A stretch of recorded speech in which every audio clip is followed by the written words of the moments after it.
આ ભાગદોડવાળા જમાનામાં 1 કલાકનો એપિસોડ જોવાનો સમય નથી મળતો. હા, અમે તમારી માટે લઈને આવ્યા છીએ shorts clip. Yours podcast Gujarati shorts clip. તો કોમેન્ટ અને સબસ્ક્રાઇબ કરવાનું નહીં ભૂલતા. મારે ઉદયની તો એક ડાયલોગની તો વાત કરવી છે, પણ જો નરિયાની વાત નીકળી જ છે તો પ્લીઝ તમારે એ થોડો ડાયલોગ એકવાર તો બોલવો પડશે. અરે પરમ મિત્ર, અમોના હૃદયના તાલબદ્ધ થનગાડાતા ધબકારાથી એટલું જ જણાવવા માંગીએ છીએ કે જો તમે સમંદર જોવા માટે નહીં જાઓ તો અમોની લાગણી છિન્ન ભિન્ન થઈ જશે. વાહ.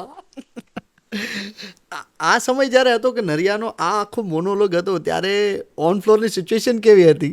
યાર, આની બી એક ઇન્ટરેસ્ટિંગ સ્ટોરી છે. એટલે હું જ્યારે નાટકોમાં કામ કરતો હતો ત્યારે મેં બહુ જ સેન્સિબલ કહી શકાય એવા કેરેક્ટર કર્યા હતા કે જેમાં કોમેડી કેરેક્ટર્સ કહેવાય ને એવા હતા નહીં. ઓકે. તો મારા એક મિત્ર મને બહુ મેણું મારતો હતો કે માઇકલ, તું સારો એક્ટર છે પણ તું કોમેડી ના કરી શકે. ઓહ, સારો એક્ટર છે પણ કોમેડી ના કરી શકે. તું કોમેડી ના કરી શકે એવું ચેલેન્જ કે મેણું કહેવાય ને, એવું મારો એક ફ્રેન્ડ હતો, એ મને મેણું મારતો હતો. એટલે મારા માટે ચેલેન્જ હતો. એક્ટર તરીકે તમને ચેલેન્જીસ બહુ જ મજા આવે આવું કોઈ ચેલેન્જ કરે તો. અને એક્સિડેન્ટલી બન્યું પણ એવું કે આ કેરેક્ટર આવ્યું, એનું મેં ઓડિશન્સ આપ્યું અને એનું જે કેરેક્ટર બ્રીફ હતી જેમાં કોમેડી કરવાની હતી. અને ડીપ ડાઉન મને તો ખબર જ છે કે મને કોઈ પણ પ્રકારનું કેરેક્ટર જો આપવામાં આવે તો હું મારો પૂરો પ્રયત્ન કરીશ કે એને ન્યાય આપી શકું.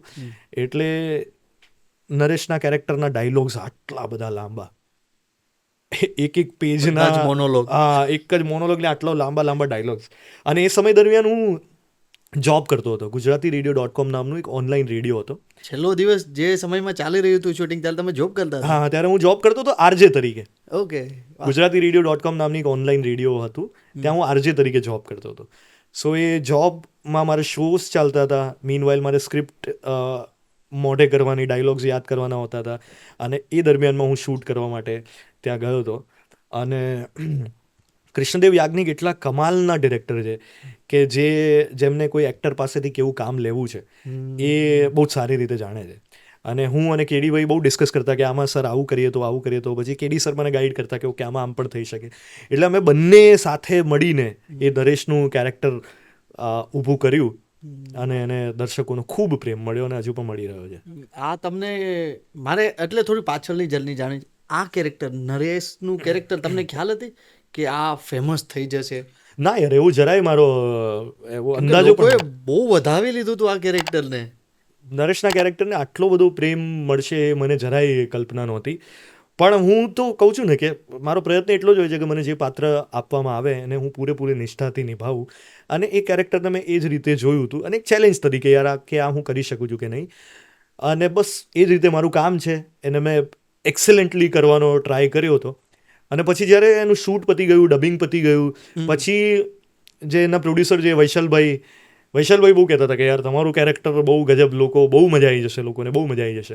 પણ મને હશે યાર એવું કંઈ. અને મારી ફર્સ્ટ ફિલ્મ હતી જે રિલીઝ થવાની હું એ જ કહું કે તમને ફ્રેન્ડ તમારો એક મેણું મારે છે કે આ તારાથી કોમેડી કેરેક્ટર નહીં થાય, ચેલેન્જિંગ આ હતું. એ શું ટર્નિંગ પોઈન્ટ હતો લાઈફનો?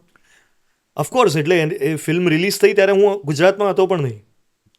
છેલ્લો દિવસ જ્યારે રિલીઝ થઈ એનું પ્રીમિયર હતું અને મારો પુણેની અંદર નાટકનો શો હતો. તો 10 દિવસ માટે હું પૂનામાં હતો.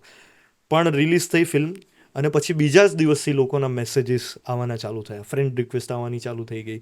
એટલા બધા મેસેજીસ લોકોએ જાતે મીમ બનાવીને શેર વાયરલ કર્યા. હા, એટલે એટલો બધા. મને પુણેની અંદર હું 10 દિવસ રહ્યો છું ગુજરાતમાં આવ્યા વગર.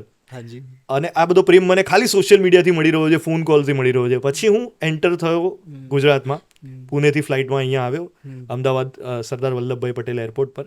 અને પછી રાયપુર દરવાજા છે અમદાવાદમાં. ઓકે. ત્યાં મને એમ થયું કે યાર કંઈક નાસ્તો કરવો પડશે.